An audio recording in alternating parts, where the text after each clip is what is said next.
I couldn't believe it happened.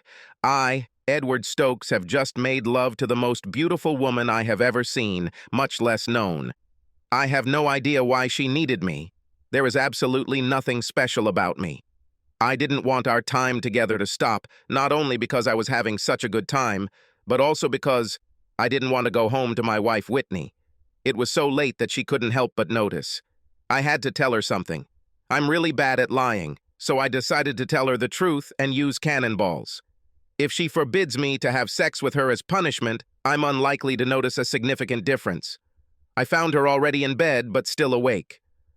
Well, look who finally brought his sorry ass home. Why are you in your work clothes? Undress and go to bed. I'm dressed because I'm afraid I'll leave soon. Are you leaving? Where might you need to go at a time like this? I suspect you'll kick me out when you find out what I've done. Whitney sat up straighter in bed. Crap. I hope you didn't crash your new car. No, nothing like this. Well, now you've completely woken me up, idiot. Come on, tell me and get this over with. It can't be that bad. Maybe. I just had sex with Stephanie Cox. Stephanie Cox, our high school classmate? With Stephanie Cox, the model? Yes. She burst out laughing and continued laughing for several minutes. You'd think I'd believe it. You want me to believe that a woman as beautiful as her wants to have sex with you. You're either high, joking, lying, or delusional. For God's sake, she can have any man she wants in this city, married or unmarried. I can't believe you told me that joke with such a straight face. It was almost convincing. When did you become such a good comedian? She continued to giggle. I was a little angry at her for that comment. Whitney, I'm telling the truth. Stephanie and I had sex tonight, several times. Yes, that's right. Honey, I don't believe Stephanie would have sex with you even if you got her drunk. Now undress and go to bed. It's late, and I need to sleep. Well, first I need to take a shower and see if I can get rid of all the smell of Stephanie's perfume and her bright lipstick. My comment only caused another burst of laughter from my wife. I took a shower and then went to the guest bedroom. I didn't sleep much, but at least I replayed my evening with Stephanie in my head. The next morning, Whitney came downstairs to get her morning cup of coffee, which I always made.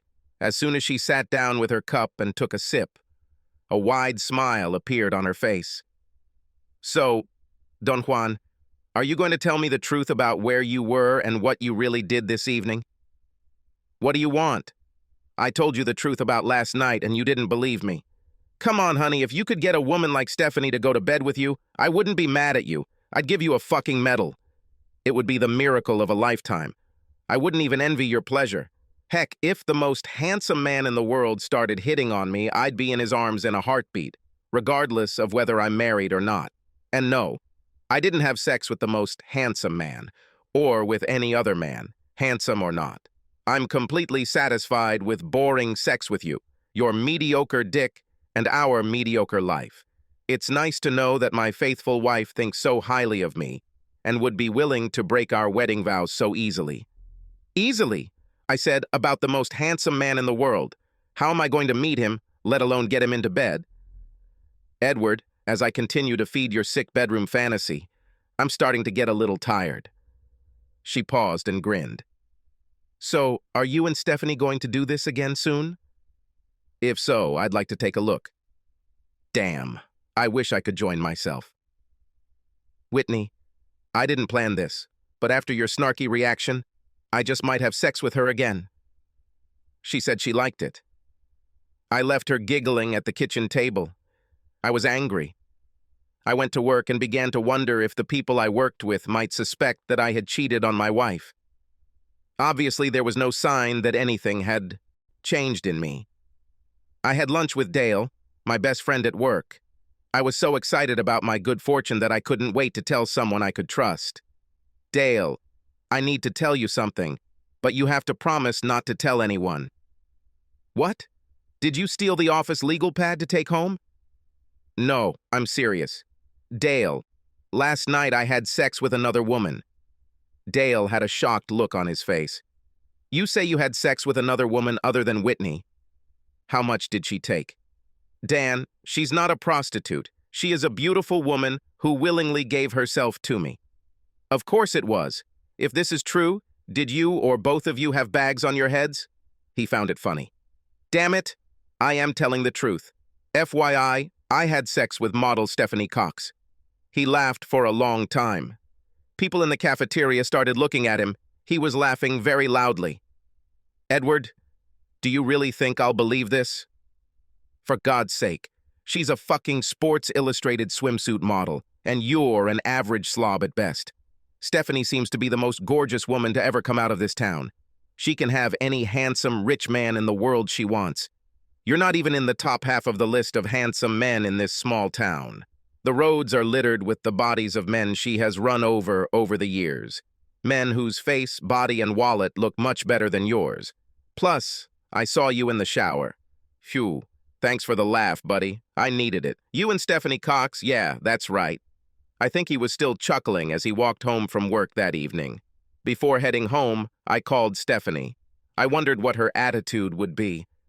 I was worried that she would regret being with me and brushed me off as a one-time mistake. I was afraid to call her. My memories of our meeting were perfect, and I didn't want to burst the bubble. Good morning, honey. I'm so glad you called. I was afraid that you wouldn't do it because you regret our meeting. I really hope you don't regret that we had sex. As for me, I'm still coming down from the heights of last night. I keep replaying our time together over and over in my head. I hope you haven't had too many problems at home with Whitney. Actually, no, everything is relatively normal. I'm glad, but I'm also curious. What did you tell her? Why were you so late? I told her I had sex with you. What? Yes, I told her the truth. Oh my God, what did she do to you? Was she yelling and screaming at you? Did she throw anything at you? Did she kick you out? No, she didn't believe me. She said that a beautiful woman like you would never want to be with me even if I gave you a drug on a date. This is really unpleasant for my husband to hear. Actually, I can understand that. Face it, Stephanie, you're way out of my league. You could have men much more handsome and fit than me. I am simply delighted that I spent at least one evening with you in my life. I will cherish this memory forever. I don't know what you think about my league, but Edward, there is absolutely nothing wrong with your appearance or the size of your penis. You are a smart, caring person with a good sense of humor. People like you are harder to find than you think.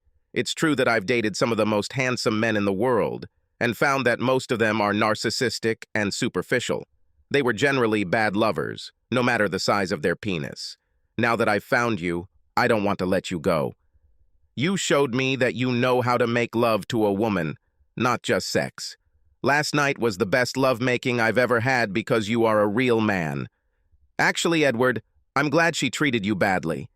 I hope that her reaction will make you more likely to want to meet again. I really want to continue what we started, even if we change Whitney. I don't need my wife's disrespectful reaction to make me want to make love to you again. I definitely want to repeat. If she doesn't want to believe that I'm having sex with you, that's her problem. Edward, please be honest. Did you really enjoy it so much that you're willing to risk your marriage? I don't need time to think about my answer. I think our meeting was the best time I have ever spent with any woman. For me, this is an easy choice. I want to spend at least one more night with you, no matter the consequences. Maybe we can see if we can do even better next time, Edward. I'm sure we have reserves. Stephanie, you're making me horny right now just by talking about it. When do you think we can get together again? How about a long lunch tomorrow? I'll agree if we meet at my house and invite me to lunch, a really long lunch. If you don't mind, I don't mind. Then, see you, love. She made a kissing sound before hanging up. I didn't do my job very well for the rest of the day. I went home at 5 thinking about tomorrow's lunch. Whitney picked up where she left off. Glad to see you home, lover. I'm guessing you have a hot date with your friend Stephanie tonight? No, but we do have a noon planned for lunch tomorrow, FYI. Whitney giggled. Where do you meet your girlfriend? You promised to let me watch next time. In her luxurious apartment. No, I didn't say you could watch. Maybe I could get Stephanie to film us so I could let you watch the video. Oh my God. My loving husband is being seduced. Was it an April Fool's joke? What will I have to do to get it back? I guess I'll just have to wear your cock out so bad tonight that you won't be able to satisfy her tomorrow and she'll give you back to me. How about some fun before dinner for a change? Whitney, are you sure you remember how to have sex? I don't even remember the last time we did this. If you think you can make me forget the sex I had with Stephanie, you can try it. This time it was me who grinned, and in vain. As it turned out, that evening Whitney and I had sex both before and after dinner, some of the best sex we had in our marriage. She even made me call her Stephanie. The sex hasn't yet been as good as the sex I had with Stephanie, but my wife and I definitely had a lot better than average. Over the next few months, I was blessed with an irregular schedule of fantastic sex with Stephanie and improved sex with Whitney. I enjoyed each one with both as if it were the last, because I was sure that something would soon happen that would put an end to my sex with one or both sexual partners. It was Stephanie who made everything change. One afternoon, after another round of sex with Stephanie, she looked sad and pensive. I assumed she was going to break up with me. I wasn't too upset by the prospect. I was glad that our short romance lasted so long. I wasn't surprised to hear her say, "Edward, we need to talk." "Certainly." I took a deep breath. "Baby, I can't do this anymore." "I understand. I expected this.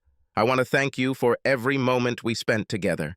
You are a very special lady, and I wish you great happiness. Do you want me to leave now?" "No, what? Are you leaving me? Why are you talking about leaving?" "You misunderstood me. The problem is that I want you to stay this afternoon, tonight, and every day, and night forever. I want this to be your home, and I want to be your wife." She came over and hugged me tightly. "I love you, Edward." My jaw hit the floor. "Stephanie, are you sure this is what you want? Are you ready to give up all the gorgeous male models who want to have sex with you? The only thing these men have that you don't have is self-confidence. Why is it so hard for you to believe that I'm in love with you? I know we spent a lot of time together in bed, but I enjoy talking to you outside of sex. I love just being in the same room with you. I have already discussed things with you that I have never told anyone else about. It may not sound romantic, but I feel more comfortable than ever when I'm with you. You seem to be making the false assumption that I have sex with the male models I work with all the time. This has happened occasionally in the past, and it was usually regrettable when it happened. But now, I haven't been with anyone else since we first had sex. I have no problem being exclusive with you. Edward, the problem I'm facing is related to our current situation. Knowing that you live with Whitney and have sex with her drives me crazy. I get so jealous when I imagine you with her, even though she is your wife. I need to know. Do you want me as much as I want you? Of course, more than anything in the world, I want you to be with me. I hate to imagine that you could be with another woman. Are you ready to divorce Whitney and move in with me? I will do everything in my power to make you the happiest person in the world. I want us to have children. Are you saying that you want to marry me? Not if you don't want it. I just want to be with you, whether we're married or not. Steph, the love I once had for Whitney has been tarnished by the way she has treated me over the last few years. I don't want to go home after work anymore. It feels like I'm just going to another job where my boss despises me. I don't feel in love anymore. From a financial perspective, I would probably want to give her more than half of the assets to mitigate the damage. I don't want to make her life too difficult until she finds another man who can support her. Do you understand me? Also, Stephanie, do you think we can live on your money and half my salary, at least until I stop paying child support? Edward, I inherited some money from my grandfather, and I saved most of my modeling fees because I always knew that my ability to make money from modeling was temporary. Makeup artists are finding it harder and harder to make me look like I just graduated from high school. Honey, I have enough money to secure my future with or without you. Since I consider you my future, I don't mind sharing my money. We made love again. Jason, I need you to recommend a family lawyer. Damn, are you and Whitney breaking up? I thought your marriage was strong. Did she cheat on you or something? No, I cheated on her. What? Have you found someone else to have sex with? I didn't know you had it in you. I didn't realize you were a stud. Do I know who she is? I still assume it's her. Although these days, you can never say for sure. That's her. In fact, she is a very beautiful girl. This is Stephanie Cox. I wasn't surprised by the laughter I heard over the phone. Having finished, he said, "Thanks for the joke, Eddie boy. I have never laughed so hard in my life. So, why did you actually call?" "This is not a joke, Jason. Stephanie and I love each other, and I need a divorce. I want to be as fair to Whitney as possible." "You speak terribly seriously. You and Stephanie Cox?" "It's not easy to imagine." "Okay. I'll pretend you're telling the truth. Elaine Reynolds is a family law attorney in our office whom I recommend. She is not stupid and will give you the best deal. Have you told Whitney yet?" "No. I told her that Stephanie and I are having an affair, but she refuses to believe that Stephanie is having sex with me." "You can't blame her. Damn it, I still don't believe it myself. I never approached Stephanie when we were in high school because I thought I had no chance." "Crap. If you're fucking her, then you're one of the lucky bastards." "Whitney, we need to talk." "Wait a minute. Isn't that what the cheating wife says to her husband, cuckolding her, in all those short stories?" "Yes. But this time it's a story about how a cheating husband tells his wife. Edward, I really hope you're not in that Stephanie Cox had sex with me story anymore. It really got boring. It went from fun to tedious. I'm already thinking about calling Stephanie myself to debunk your ridiculous story." "Continue. I just wanted to tell you that I have contacted a lawyer about filing for divorce. Now, just one damn minute, Buster." "You went too far with this joke. It would be better if there was no application for divorce, because there will be no divorce. If I really thought you wanted to leave me, I would have just shot you instead. I don't believe stupid people should be allowed to reproduce. As punishment for your fake divorce announcement, you will not sleep in our bed today. Your only sex will be with Stephanie, who lives in your dreams. That's it, idiot. Now, what else do you want to say?" "I'll be at Stephanie's if you need me." With these words, I walked out the door. I believe it was a Precious Moments doll that broke on the door right after I closed it. I hope so.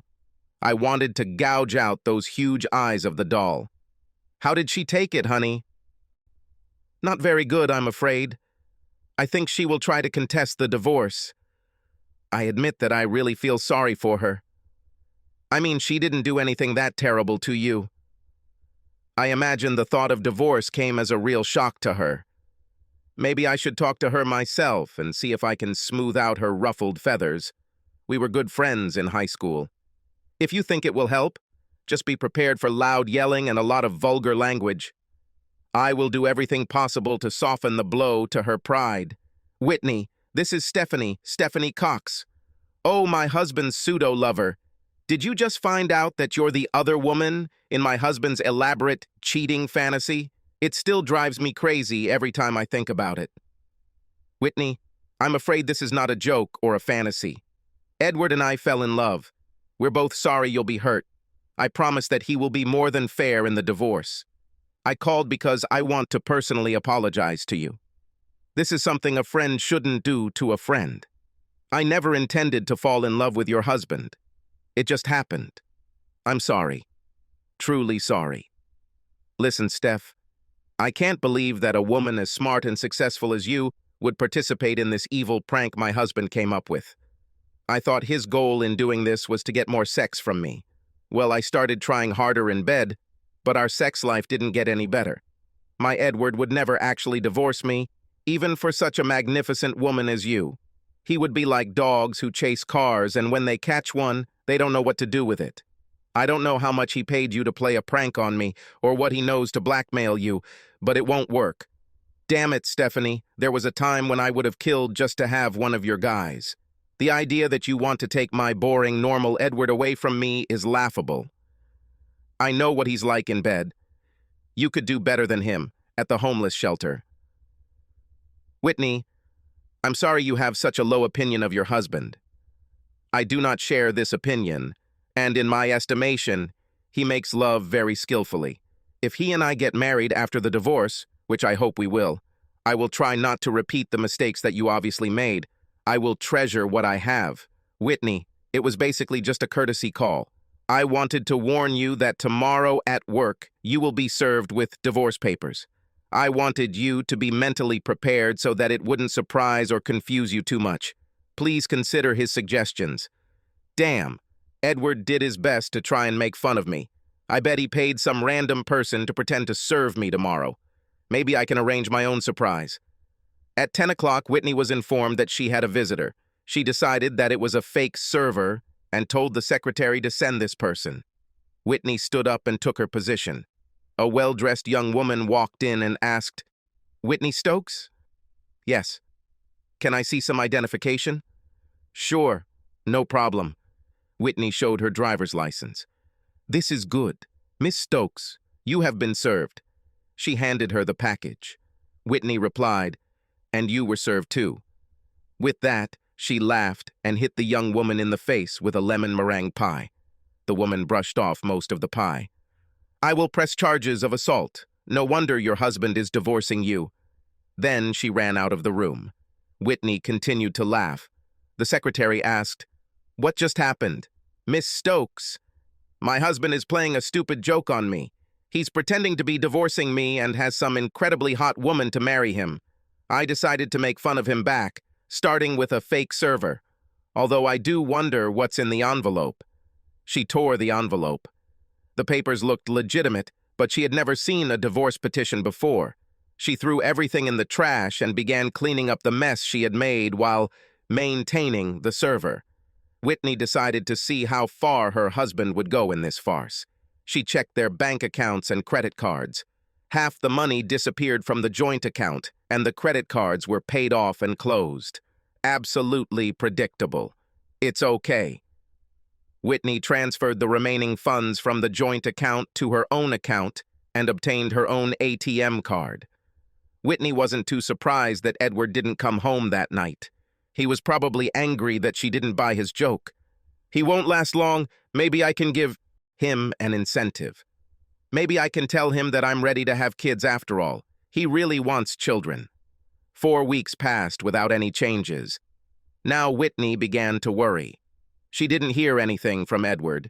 She checked and found out that he went to work every day. Then she received a notice that her mortgage payment was late because the account from which the automatic payment was coming was closed. Now she needed to talk to Edward. She called him at work and was a little surprised that he answered her call. "Edward, because of your little game, we are late on our house payment. We are both at risk of having bad credit ratings. What are you going to do about it?" "I think we will decide everything at the hearing next week." "What hearing?" "A hearing organized by my lawyer." "You never gave the name of your lawyer. We sent you a registered letter. You signed for the receipt. I thought it was part of your joke. You need to wake up to the fact that this is not a joke. We're getting a divorce. Get your head out of your ass and get a lawyer. All future contacts must go through our lawyers." He hung up. She suddenly realized that this probably wasn't a joke. They were heading towards divorce. Whitney panicked, left work, and got busy. She contacted a family law attorney and told him the details. He wanted to refuse cooperation because she did not respond to either the petition or letters. He finally told her to be at the hearing, dressed nicely, and have an idea of the settlement she wanted. This day came. Whitney was with her lawyer, and Edward, Stephanie, the man-stealer, and his lawyer were already sitting. The hearing began with Whitney's attorney first requesting a consultation. Edward's lawyer argued that Edward's wife had obstructed the process from the beginning and that counseling would have been just another delaying tactic. Whitney testified that she believed Edward was joking about the divorce and that she did not want a divorce. She won the first round. 12 weeks of consultations were scheduled. Edward was willing to pay 60% of the bills from his salary. "Whitney, what do you hope to get out of these sessions?" "I hope to stop the divorce and get back to where we were before he started cheating on me." "Edward, what about you?" "Do everything possible to speed up the divorce process." "Well, it looks like we have quite a gap to bridge. Edward, as far as I understand, you were the one who started it all with an affair. Please tell us your story." "In fact, it all started long before my relationship with Stephanie. I loved Whitney for many years. For the most part, she was a good wife. She would probably be a wonderful mother if she ever agreed that it was time to have a child. She always had an excuse to postpone motherhood. I admit I wasn't that unhappy about it and wasn't specifically looking for an affair, but it happened. One day I was having lunch when our old high school friend Stephanie Cox showed up. She was famous in our school for being a popular model for all the teen magazines. The dinner tables were full and she asked if she could join me. I was extremely flattered that she even remembered me from school.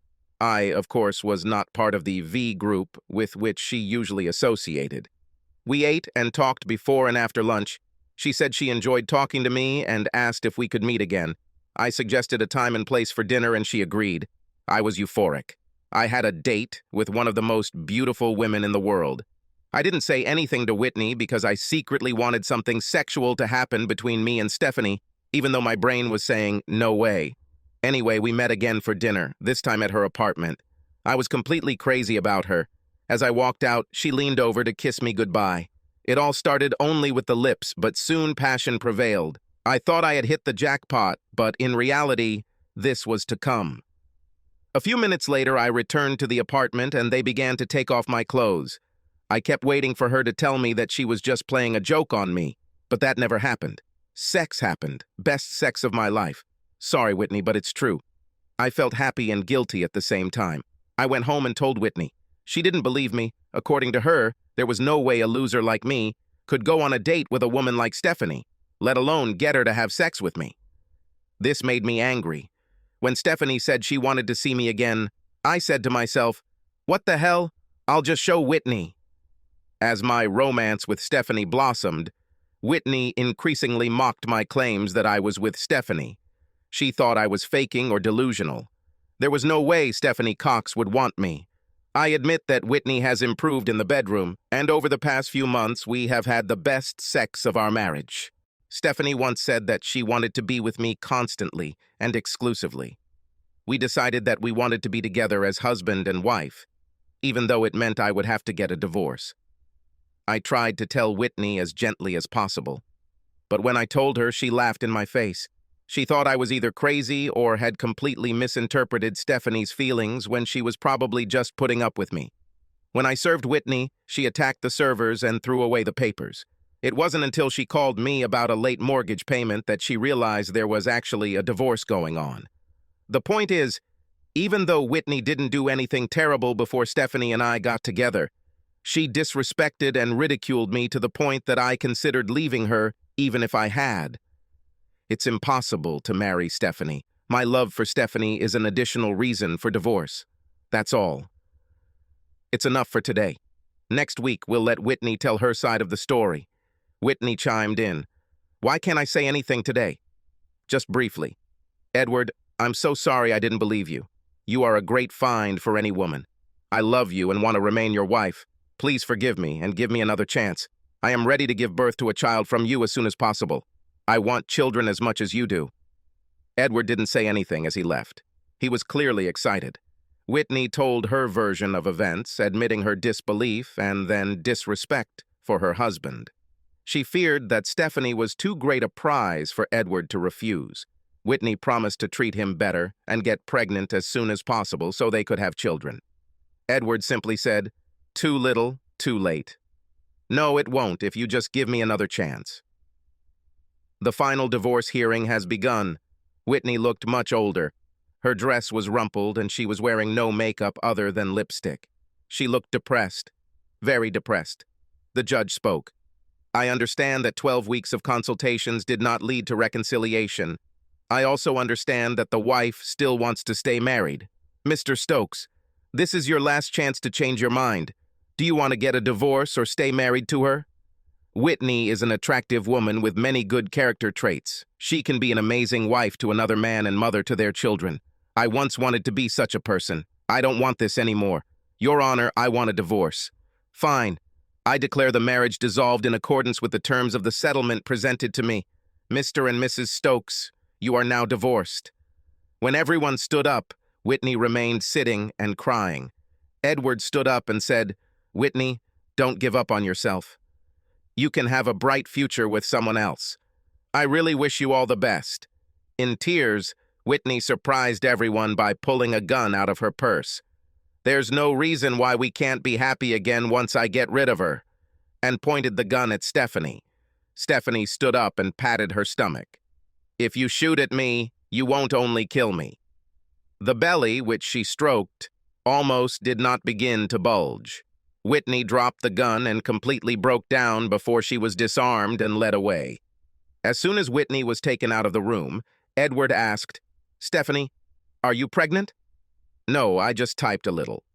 Sex can be great exercise, but it burns a lot fewer calories than my usual exercise routine when I'm getting ready for a shoot. I know Whitney well enough to know that she would never kill an unborn child. You took a big risk, honey, so you're not pregnant. You know, I'm a little disappointed that this isn't the case. This doesn't mean I can't be pregnant. We can start this as soon as we get home. Sounds good to me. Stephanie snuggled next to Edward on the couch in the apartment she now officially shared with him.